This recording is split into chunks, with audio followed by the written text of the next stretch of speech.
승객 132명을 태운 필라델피아행 동부선 177호 열차. 헌데 급격히 빨라지는 속도.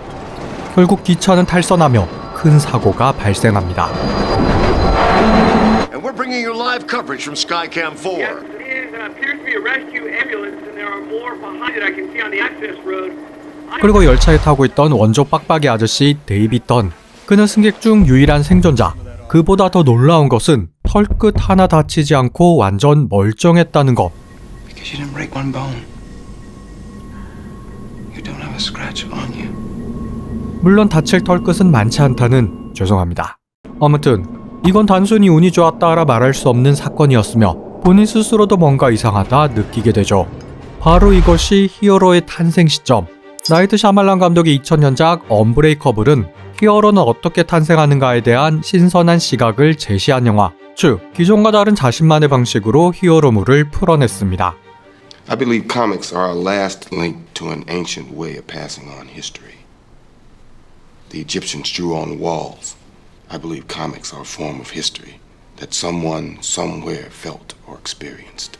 하지만 영화는 개봉 당시에는 큰 주목을 받지 못했으며 따라서 저주받은 명작, 비운의 수작, 너무 일찍 나온 슈퍼히어로 영화라는 수식어가 붙는 영화이죠. 그렇다면 언브레이커블이 말하는 히어로 문법이란 무엇인지, 또 왜 이 영화가 저주받은 명작인지, 이름하여 스릴러 거장의 히어로 영화, 지금 바로 시작해보겠습니다.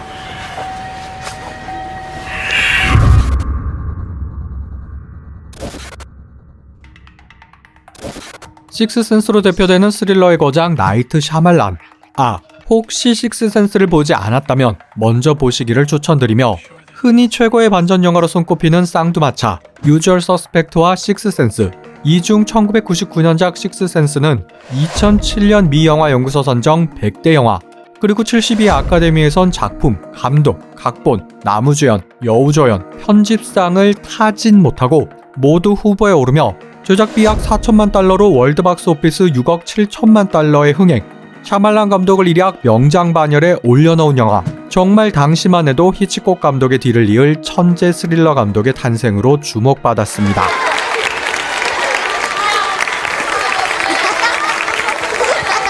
많은 식스센스 이후 제작된 언브레이커블은 시대를 잘못 만나 크게 흥행하지 못했고, 미스테리 서클과 외계인을 소재로 한 사인도 호불호가 나뉘며 큰 임팩트를 주지 못했죠.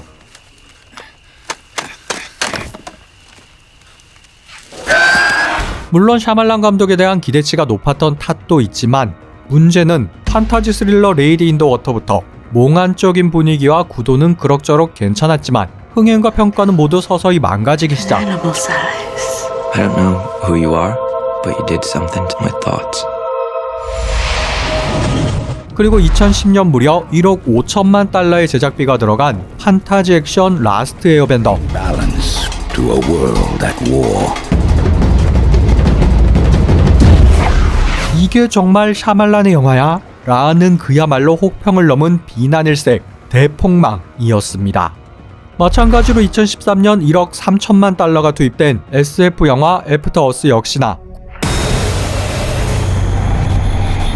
구멍이 숭숭 뚫린 허술한 스토리, 떨어지는 CG 퀄리티와 빈약한 볼거리 등등 샤말란과 윌 스미스의 조합으로 잔뜩 기대를 모았던 팬들에겐 대실망, 감독과 배우에게도 최대의 흑역사, 그저 윌 스미스 가족 추억 쌓기 영화가 되고 말았죠. 결국 이 같은 블록버스터 영화들의 연속 참패 후 대형 제작사는 더 이상 샤말란 감독을 찾지 않았고, 팬들도 그의 연출력이 최대 반전이었다며 조롱 아닌 조롱을 할 정도로 자칫 그대로 묻혀버릴 뻔했지만, 샤말란 감독은 다시 초심으로 회귀, 본인의 집까지 저당 잡혀가며 개인 사비를 털어 스릴러 영화 더 비지트를 단 500만 달러 저예산으로 연출합니다.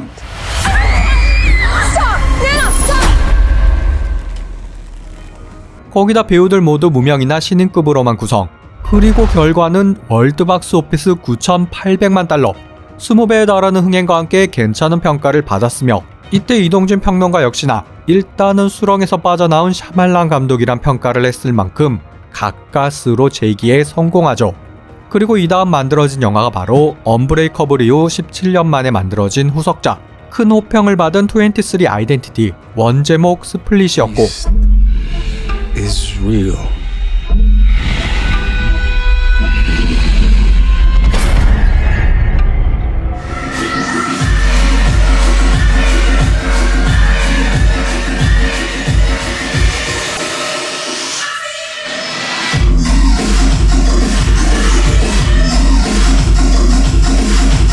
나아가 2019년 글래스까지 샤말란표 히어로 3부작을 무려 20년 만에 완성하게 됩니다. What do we call you, sir? First name, Mr. Last name, Glass. 그럼 여기서 왜 1편 언브레이커블은 당시 큰 흥행은 하지 못했을까요? 또 왜 10수년이 지나고 나서야 재조명 받게 된 것일까요? 지금부터는 이를 자세히 알아보죠.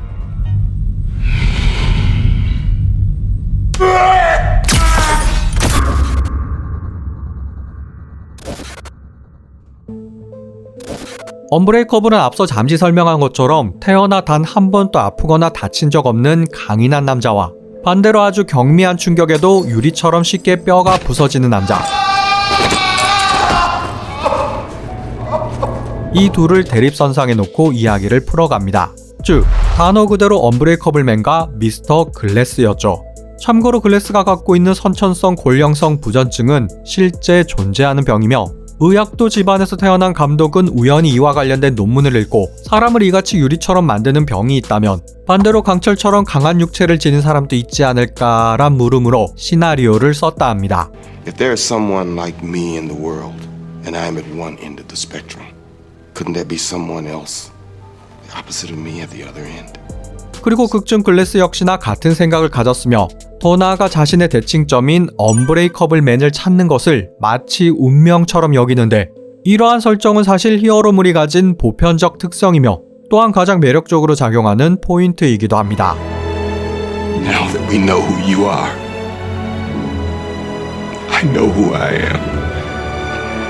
다시 말해 히어로나 빌런은 서로를 통해서만 존재 이유가 설명되며 이는 딱 다크나이트에서 보인 조커와 배트맨의 관계가 그 대표적인 사례.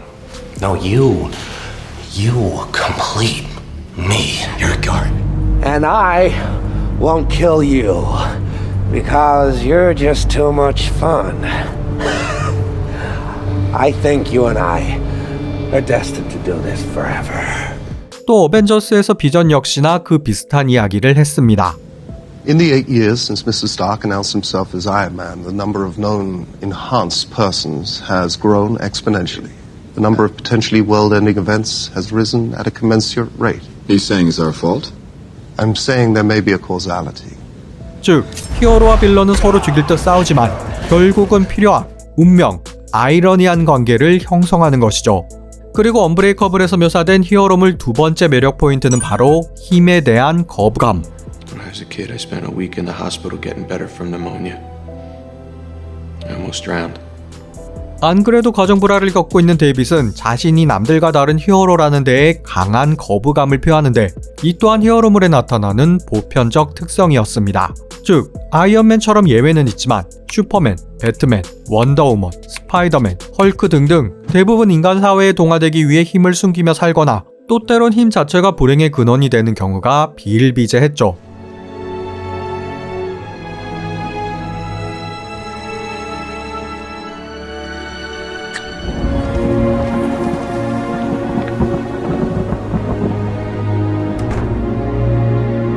하지만 결국은 힘을 각성하거나 받아들이는 계기 역시 존재.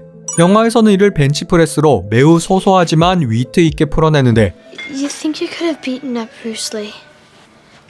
No. I mean, if you knew karate. No. 그러니까 아버지가 특별한 히어로라 믿는 아들에게 자신의 평범함을 보이기 위해 일부러 힘겹게 벤치프레스를 들어올리는 데이빗. 헌데 알고 보니 아들은 아버지를 속이고 벤치프레스의 무게를 되려 올려놓았던 것. How much did you take off? I lied. You had it? 결국 이 사건을 계기로 데이빗 또한 자신의 특별함을 받아들였고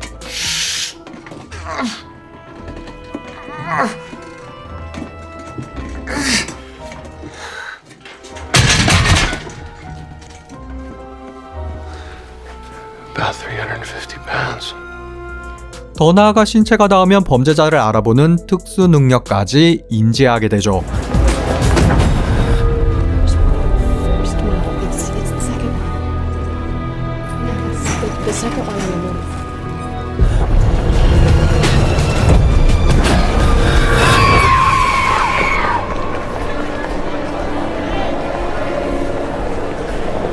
하지만 슈퍼히어로에게도 늘 약점은 존재.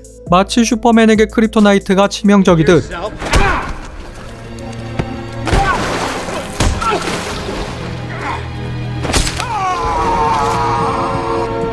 어릴 적 수영장에 빠져 가사 상태까지 갔던 데이빗에겐 물이 정말 치명적인 약점이었고,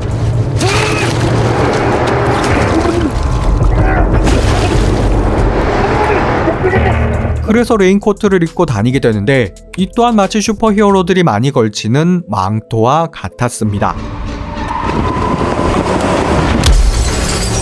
그리고 미스터 글래스도 앞서 말했듯 유리몸이라는 치명적 단점을 가졌지만 천재적인 두뇌를 소유한 빌런, 그래서 마치 슈퍼맨과 렉스 루터의 관계를 연상케 했고, 슈퍼맨에게 렉스 루터의 신체 능력은 그저 유리와 같은 강도였다는 것도 상대적으로 비슷한 느낌을 주었죠.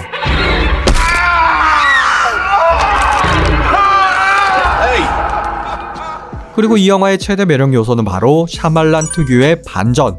알고 보니 미스터 글래스는 데이빗을 찾기 위해 지금까지 여러 테러 사건들을 일으켰고, 그 결과 많은 사람들을 죽음으로 몰고 간 빌런이었던 것.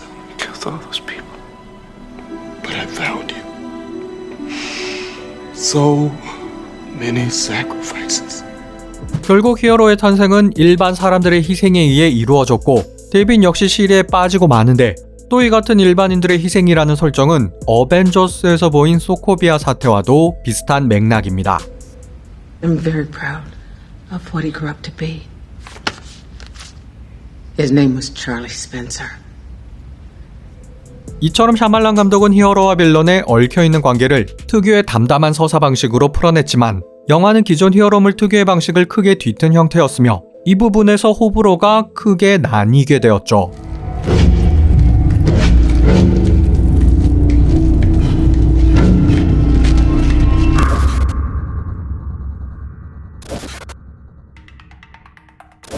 언브레이커블은 제작비 7,500만 달러로 월드박스 오피스 2억 5천만 달러 흥행, 사실 수익은 중박으로 나쁜 편은 절대 아니었고, 개봉 당시에도 이 영화를 좋게 평가하는 사람들이 꽤 있었습니다.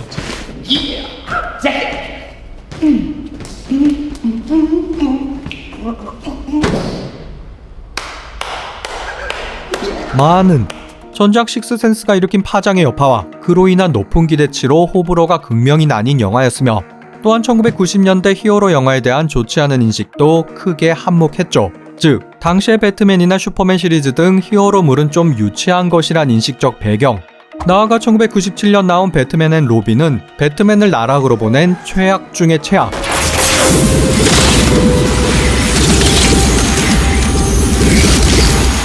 그만큼 히어로 영화의 위상은 지금과는 많이 다른 상황이었습니다. 거기다 샤말란 감독 특유의 정적이며 무거운 연출에 대한 호불호도 크게 작용. 보통의 히어로물은 장면 전환이 빠르고 동적인데 반해 샤말란 감독은 일부러 롱테이크로 장면을 이어나갔으며, 거기다 피사체를 좌우로 배치하는 것이 아닌 주로 화면의 앞뒤에 놓고 촬영. 따라서 관객은 인물의 뒤통수나 등짝을 보게 되는 경우도 많았죠. You've been having some problems with people selling drugs here in the stadium. I want to start again. Thought he was carrying something, yeah. But not a knife. 거기다 의도적으로 화면을 가려 인물을 잘 안 보이게 한다던가, 피사체를 일부러 멀리 놓아 작게 보이게 한다던가, 또 움직임을 극도로 제한하며 대화 위주로 서사를 풀어나가던가 등등, 영화는 끝까지 무척이나 긴 호흡에 정적이고 무거운 분위기였기에 이를 답답해하는 관객들이 많았습니다. 거기다 히어로물이지만 액션 역시나 극도로 제한. 주인공 데이빗의 싸움씬 한 시퀀스를 제외하면 액션이라 부를 만한 요소도 전무.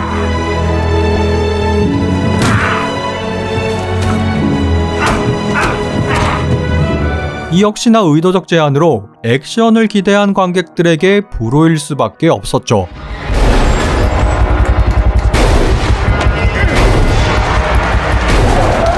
그리고 마지막 반전 역시나 호불호가 강했던 요소. 물론 반전이 주는 임팩트는 분명 크지만 시각에 따라 자칫 허무주의로 느껴질 수 있고 또 반전으로 이끌기 위한 좀 자기적인 설정들도 존재하는데 예를 들어 아들의 극단적인 행동이나 Don't do it. He'll die, Joseph. Shoot him once. Joseph, listen to what your mother. Don't need to. 글래스의 무지성 사이코패스 기질, 또 스스로 정체를 밝힘으로써 감옥에 간다는 결말 등 시각에 따라 매우 비상식적인 전개들이 많았습니다. 정리하자면 언브레이커블은 히어로는 어떻게 탄생하는가에 대한 샤말란 특유의 비틀기 방식으로 연출된 영화이며 따라서 일반적인 히어로물을 기대한 관객들에게는 너무나 지루한 영화일 수밖에 없고 또 그래서 호불호가 나뉘었지만 천천히 뜯어보면 그 해석 방식에 놀라움을 금치 못하게 되는 시대를 너무 앞서간 명작이죠. 따라서 오늘의 결론, 이 영화는 한 번 보면 이상하지만 두세 번 보면 색다른 매력을 느낄 수 있다. 여기까지 머프무비였습니다.